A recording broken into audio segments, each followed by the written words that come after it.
আজকে 7 দিন কষ্ট করার ফাইনালি রেজাল্টের দিন। বাট রেজাল্টটা যে এইভাবে পাবো সেটা আশা করিনি। আসসালামু আলাইকুম, কেমন আছেন সবাই? সকালবেলা ঘুম থেকে উঠেই দেখছি বাইরের ওয়েদারটা একটু ঠান্ডা ঠান্ডা আছে, আর আম্মুকে স্কুল পাঠাবো, সেই জন্য বেশি দেরি না করেই কাজে লেগে পড়বো। কিন্তু কাল থেকে যেহেতু কারেন্ট ছিল না আর পানিও নেই, সেই জন্য কিন্তু দেখো আমাদের সব কিচেনের অবস্থাটা কি হয়ে রয়েছে। ফাইনালি সকালে কিন্তু পানি চলে এসেছিলো, ওই জন্য আমি চিয়া সিড লেবু পানিটা করে নিলাম। ডায়েটিং শেষ করে দিয়েছি বলে এই নয় যে আমার দিনটা পরিবর্তন হয়ে গেছে, খাওয়া দাওয়াটা সেই রকমই করবো, হয়তো অতটা স্ট্রিক্ট করব না। ফাইনালি বড় স্কুল চলে গেছে, আর এদিকে দেখো বাচ্চারা মিলে আজকে বলছে যে বিরিয়ানি ফিস্ট করবে। অনেকটাই যদিও বা দেরি হয়ে গিয়েছিল, তারপরেই কি যেমন ভাবনা তেমন কাজ, লেগে পড়েছে সবাই কাজে। আর বাচ্চারা যেহেতু রান্না করতে পারে না, সেই জন্য আমরা বড়রাই ওদের হেল্প করে দিলাম আর কি।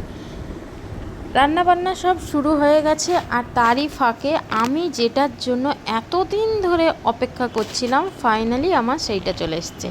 আসলে ডায়েটিং করছি, তারপরে এক্সারসাইজ করছি, আর ওয়েট চেক করব, মেশিন না নিলে হয়।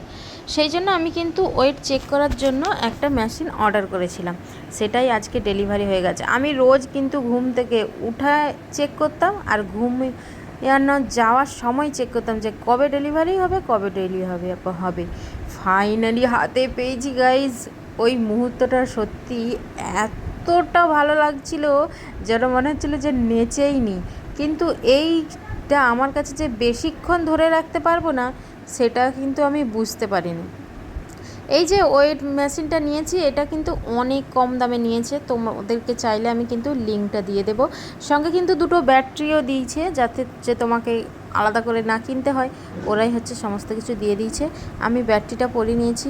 আর একটা কথা বলে রাখি, ডায়েটিংয়ের আগে কিন্তু আমি চেক করে দেখছিলাম যে আমার ওয়েটটা কিন্তু 68 কেজি ছিল, আর এখন দেখো গাইস 69 হয়ে গেছে। যদিও বা এটা খাওয়ার পর ওজন, সেই জন্য। কি এনেছো? এই তো ঠান্ডা আম। না, ঠান্ডা আম খেলে গলায় ঠান্ডা লেগে যাবে। কিচ্ছু হবে না। না, ঠান্ডা আম খেতে নেই, গরম হয়ে যাক তারপরে খাবে। আমি খাবো, অনেক শরীর গরম লাগে, একটু শরীরতে আরাম করি না আম খেয়ে। ঠান্ডা আম খেয়ে আরাম করবে? আরো শরীর খারাপ করবে। না না না না না না না না না না না না না না। থাকে থাকে আমার মাথা চুলকায়, মানে আমার মাথায় চুলকানি উঠে। এখন এই মুহূর্তে আমার মাথায় চুলকানি উঠেছে পাপাকে নেড়া করার। এই যে রেজার নিচ্ছি, রেজার নিয়ে ওর মাথা সব টাকলা করে দেবো। চলো টাকলা করি। পানি নিয়েছি, এই যে শ্যাম্পু নিয়েছি, এইটাতে একটু দিয়ে দিচ্ছি, মাথায় দেব, তারপরে নেড়া করবো। আমু ভাইয়াকে নেড়া করবো, চলো চলো চলো নেড়া করবো, চলো। এক্ষুনি আমি পাপাকে ঘুম করে দিয়ে এসেছি, মানে ঘুমিয়ে আছে, আর এই ঘুমানো অবস্থায় নেড়া করলে কিন্তু খুব সুন্দরভাবে হবে। ওই যে ঘুমাচ্ছে বিছানে, চলো নেড়া করি। যে আমার পাপা ঘুমাচ্ছে, পাপা যখন উঠবে দেখবে টাকলু হয়ে গেছে, চলো টাকলু করি। শুনেছি আর দেখেওছি মানুষ মন ভালো করার জন্য কতই কি করে, আর আমি এদিকে দেখো নিজের মনটা ভালো করার জন্য পাপাকে ন্যাড়া করছি।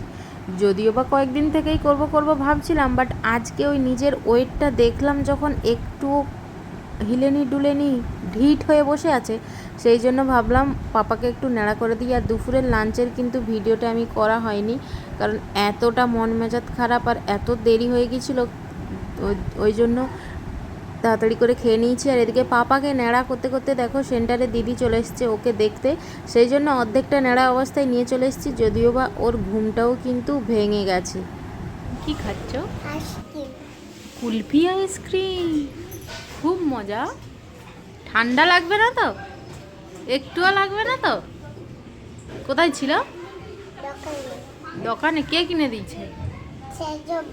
হ্যাঁ, সেবেলা পাপাকে ন্যাড়া করতে গিয়ে কিন্তু সম্পূর্ণভাবে হয়নি, দেড় খেচড়ামি টাইপের রয়ে গিয়েছিলো বলে বরকে বলতে একটা নতুন রেজাল্ট নিয়ে এসছে। আমি কিন্তু হাল ছাড়ার মেয়ে নয়। 7 ডে ডাইটিং চ্যালেঞ্জে কিছু হয়নি তো কী হয়েছে, খুব তাড়াতাড়ি কিন্তু 30 দিনের ডাইটিং চ্যালেঞ্জ নিয়ে চলে আসছি। আর তোমরা এটা কি দেখতে ইন্টারেস্টিং হলে কিন্তু কমেন্টে জানিও। আর পাপাকে এদিকে কিন্তু টুকটুক করে ন্যাড়া করে দিচ্ছি। আমার ভিডিওটা কেমন লাগলো জানিও, নতুন হয়ে থাকলে সাবস্ক্রাইব করে দিও।